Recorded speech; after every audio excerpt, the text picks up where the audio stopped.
Bonjour aux aventuriers et aventurières du bonheur. Nouvelle partie sur le président Macron à propos du discours du 2 octobre. Bonne vidéo, à bientôt. N'oubliez pas de liker et de vous abonner si ce n'est pas fait, bien sûr. À bientôt, bonne soirée. Donc partie 4, c'est ça 3, je sur crois. Macron, ou 3, oui. Donc mais vous la trouverez dans la dénomination. Donc, ce qui veut dire qu'il va demander au CFCM d'assurer une responsabilité cultuelle extrêmement importante. Et donc également créer des sortes de biblismes pour le Coran, etc., des théologiens, des intellectuels, quelque chose de français, basé à partir de la tolérance française, comme vous avez la même chose en ce qui concerne la Turquie. Là, c'est parce que Erdogan, le président turc, lui est légèrement islamiste et puis surtout veut redonner redorer le blason de la Turquie en lui redonnant pratiquement la puissance qu'avait l'Empire ottoman. Bon, mais sinon, Mustafa Kemal Atatürk avait fait un truc intéressant au niveau de l'islam turc. D'ailleurs, c'est pour ça que vous avez les derviches tourneurs en Turquie qui sont des soufis. Hein. Donc la partie extrêmement tolérante. Le seul courant, vous avez les chiites, sunnites, les soufis, etc. Le seul courant de l'islam où Dieu est amour et non pas notre maître. Mais dans le courant soufi, on est les enfants de Dieu, comme chez les chrétiens. Donc ça change tout. Forcément que les soufis ou les soufis, je ne sais plus comment on dit, ils sont beaucoup plus tolérants, beaucoup plus doux. Alors sauf en Tchétchénie, puisque la Russie, à force d'attaquer la Tchétchénie, de vouloir la détruire, ils ont fait des soufis, alors que la Tchétchénie est vraiment soufis, ils en ont fait des intégristes, hein, ça fait 20 ans que ça dure, hein, donc, que la Russie, l'Union soviétique, puis après la Russie veut détruire la Tchétchénie. Mais le courant soufi, et donc en Turquie, le courant soufi est autonome et libre, hein, il n'y a pas les mêmes ennuis que dans d'autres pays musulmans. Voilà. Donc c'est très intéressant cette volonté de procéder, le tout très encadré avec une formation de ces gens, agréée par l'État, reconnue, entièrement faite en France, et un contrôle du CFCM et de l'État. C'est-à-dire que si le CFCM ne fait pas son boulot et que l'État, dans son contrôle, s'aperçoit qu'il ne l'a pas fait, il y aura également un rappel à l'ordre et des sanctions sur le CFCM. Exactement comme peut y avoir s'il y a un débordement au niveau du Conseil des évêques, etc., machin, tout ce qui s'ensuit. Donc, également une structuration du pèlerinage du Hadj, et puis en Arabie Saoudite, pour faciliter ce pèlerinage, que ce ne soit pas que des associations intégristes qui financent, etc. Donc il y a un accord qui a été fait entre le gouvernement français et l'Arabie Saoudite, et également que le CFCM puisse récolter des sous pour ses formations. Voilà. Donc ça, je l'ai dit. Donc il y a une responsabilité immense qui est demandée au CFCM. C'est-à-dire qu'ils vont avoir vraiment des comptes à rendre, ils vont avoir beaucoup de choses à faire. Donc effectivement, l'État va soutenir à hauteur de 10 millions d'euros les initiatives de la Fondation pour l'Islam de France en matière de culture, d'histoire, de sciences, avec donc en particulier des développements d'études islamiques, donc ça je l'ai dit, niveau universitaire, création de postes d'enseignants, etc. Création d'un institut scientifique d'islamologie, avec des enseignants sur l'histoire de l'islam dans le bassin méditerranéen, de l'Afrique et ailleurs. Effectivement, les domaines où la France excellait, avec l'Institut du monde arabe, qu'il n'y a pas partout et tout. Alors, pourquoi? Parce que tout ça, actuellement, encore une fois, c'est réservé aux intégristes. Donc, il n'y a que leur vision qui est proposée. Si vous proposez l'islam, encore une fois, l'évolution du monde musulman, du monde arabe et du monde musulman en général, replacé dans le contexte de l'histoire du monde, ça change tout. Les autres pays, les autres religions ont leur place. Ça qui est très intéressant. Actuellement, tout ça, c'est les associations intégristes qui ont pris le contrôle. Voilà. Donc évidemment, c'est pas une bonne chose. Et puis en même temps, c'est la volonté d'avoir une approche française, à travers la culture française, la langue française, c'est que la langue exprime une façon de penser différente. Parce que c'est comme dans le social, on a tendance à trop se baser sur ce qui vient d'autres pays, en particulier les pays anglo-saxons, qui n'ont pas du tout la même relation, la même approche que nous. Vis-à-vis... regardez en Amérique du Nord avec les Amérindiens. Hein. L'extermination des Indiens d'Amérique, c'est les anglophones, c'est pas les francophones.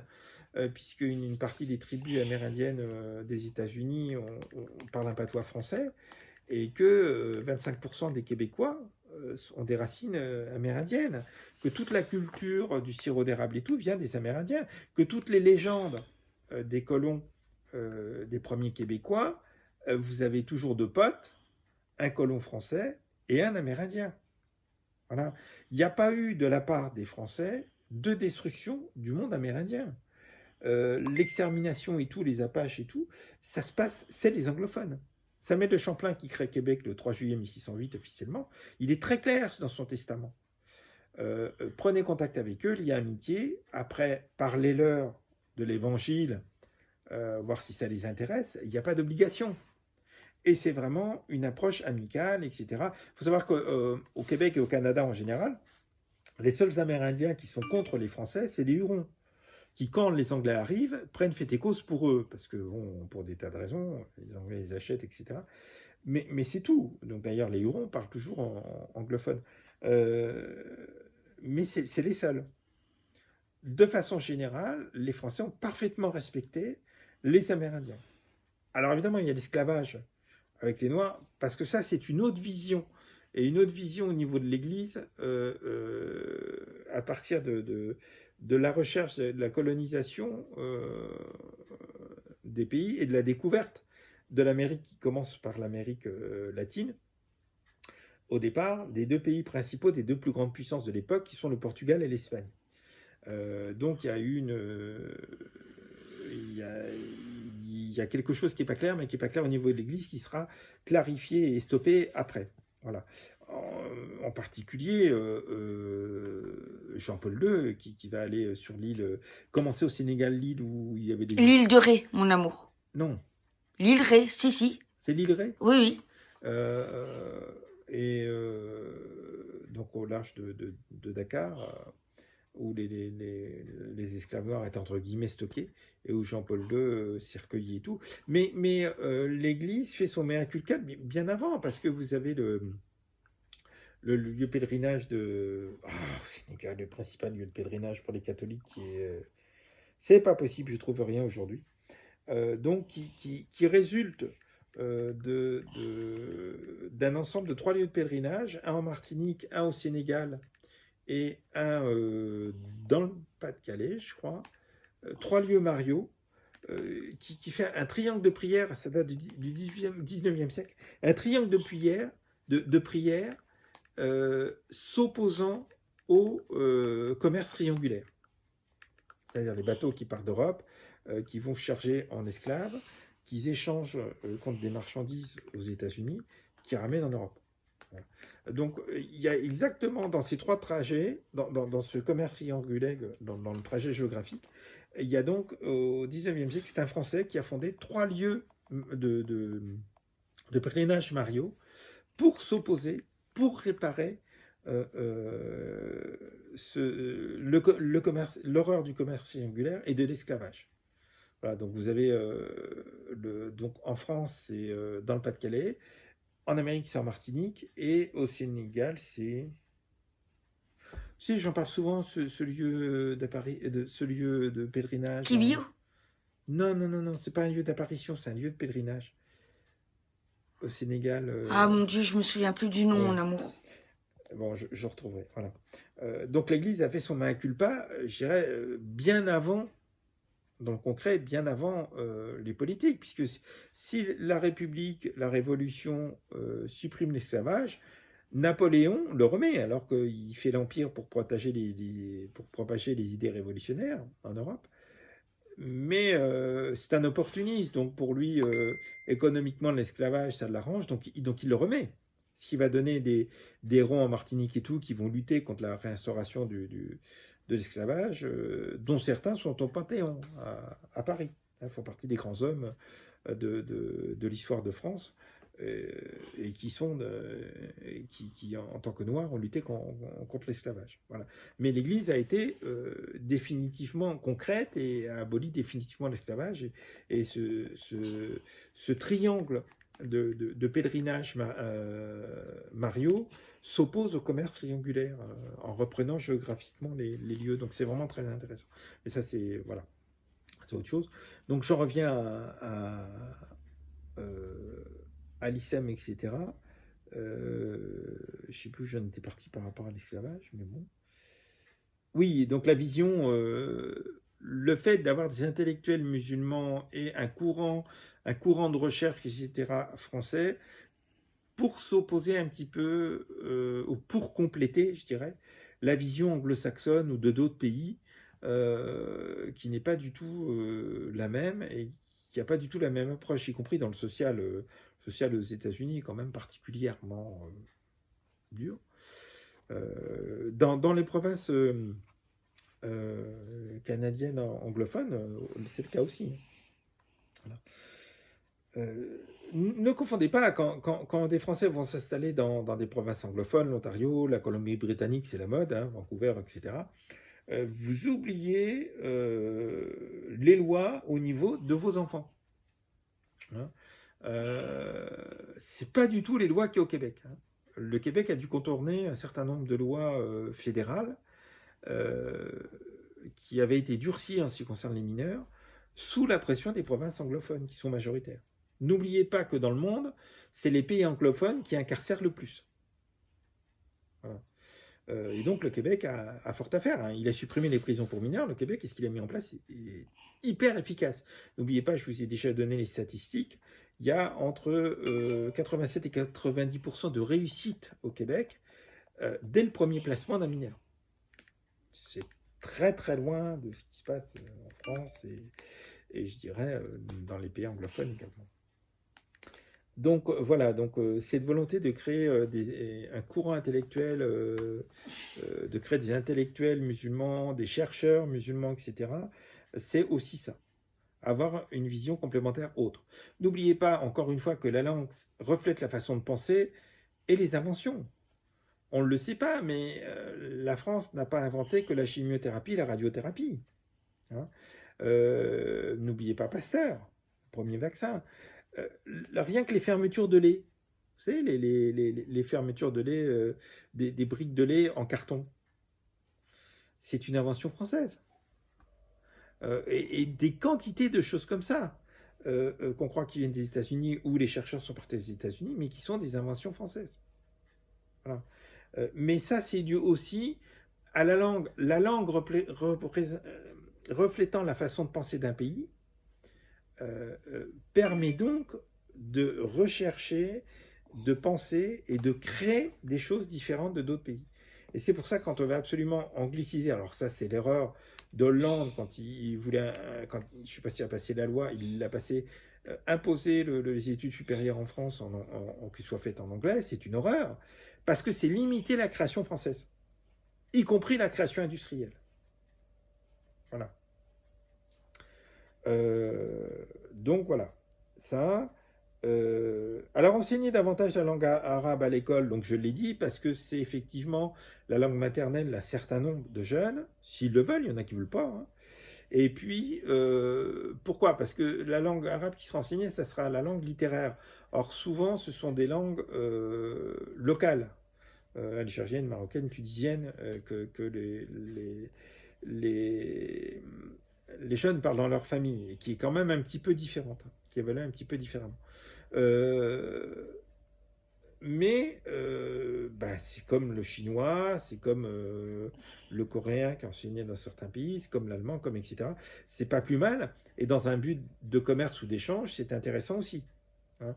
Les écoles, les classes bilingues, comme vous avez anglais-français, allemand-français, ce que je disais, qu'il y a arabe-français, c'est pas plus mal dans un but d'échange et relationnel avec les peuples du bassin méditerranéen.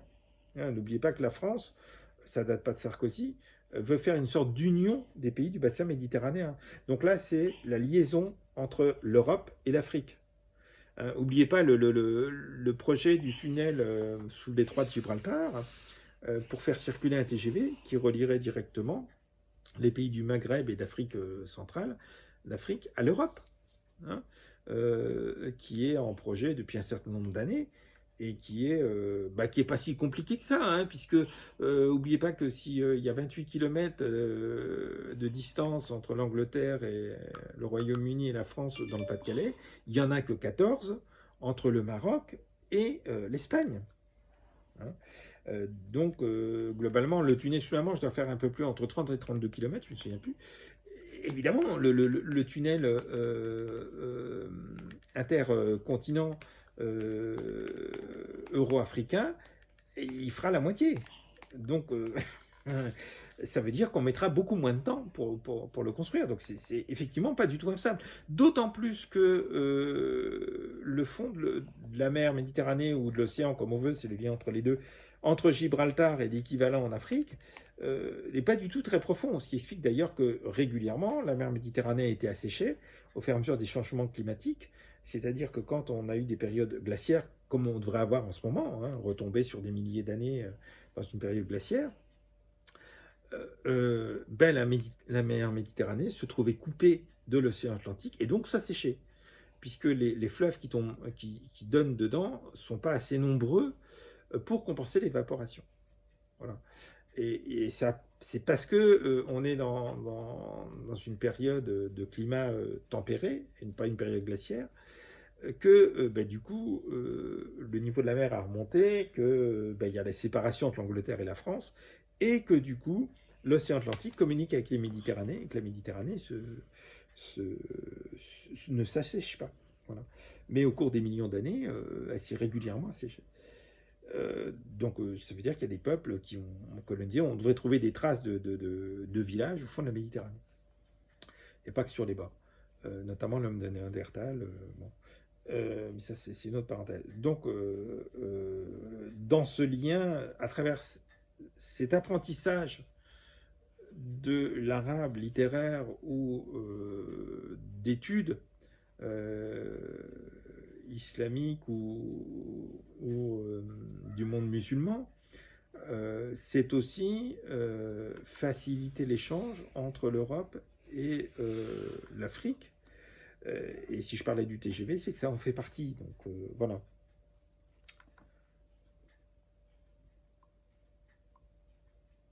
Ah oui, alors c'est intéressant, il a donné le nombre. Il y a 60 000 jeunes actuellement qui apprennent l'arabe, on va dire littéraire, et qui font des études supérieures d'islam dans des associations qui sont en très très grande majorité, sinon toutes, intégristes.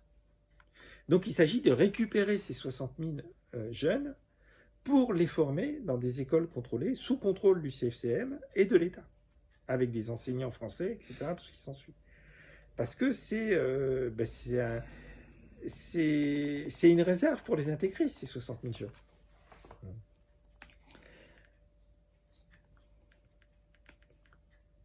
Alors oui, là c'était une réflexion de Macron qui a dit qu'il s'agit de faire craindre la République, dans certains cas que les gens en aient peur, que ceux qui veulent la détruire en aient peur, mais aussi de la faire aimer. Donc ça implique aussi des prolongations, c'est-à-dire s'attaquer aux problèmes de logement, s'attaquer aux problèmes d'entreprise, aux problèmes entrepreneuriaux dans les quartiers, etc. Ça va très très loin, aux problèmes économiques, et pas seulement culturels et cultuels. Mais pas seulement culturels, mais culturels, économiques, etc. Alors dans cette optique-là, il a cité des chiffres, donc 80 cités éducatives ont déjà été créées depuis 2017, la labellisation de 530 maisons France Service, l'extension des horaires de bibliothèque pour plus de 600 communes, la création de près de 100 microfolies, alors ça faut que je m'enseigne pour ce que tout ça c'est. C'est une série d'initiatives, donc c'est ce qu'il a mis, menées ensemble avec pas mal de services de l'État, des communes et d'associations, dans un combat de terrain commun pour dire la République doit revenir.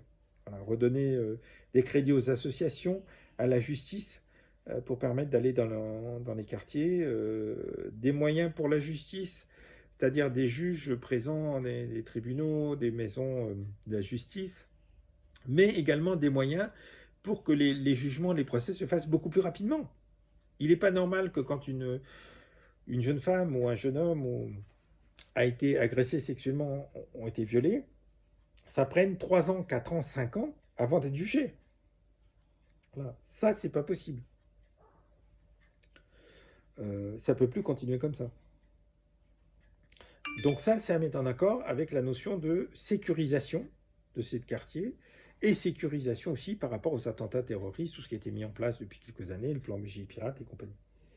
Alors la République revient, mais elle revient dans tous les sens, et reprend un sens, ah oui, et également dans le combat homme-femme. Parce qu'effectivement, au niveau machiste, là, au niveau des intégristes, c'est quand même sacrément inquiétant. Il faut être réaliste. Déjà que c'est pas clair au niveau les Français, c'est une culture latine. Donc voilà, mais pas ça vis-à-vis des femmes, mais là, au niveau des intégristes musulmans, c'est pire que jamais. Hein. La femme n'est vraiment rien. Sinon, quelque part, soumise et l'esclave de l'homme. Oui. Alors, c'est ce qui met tout cela depuis 2017. Les 3/4 de ce qui avait été recommandé par des études, etc., dit Macron, ont déjà été faits. À tout de suite.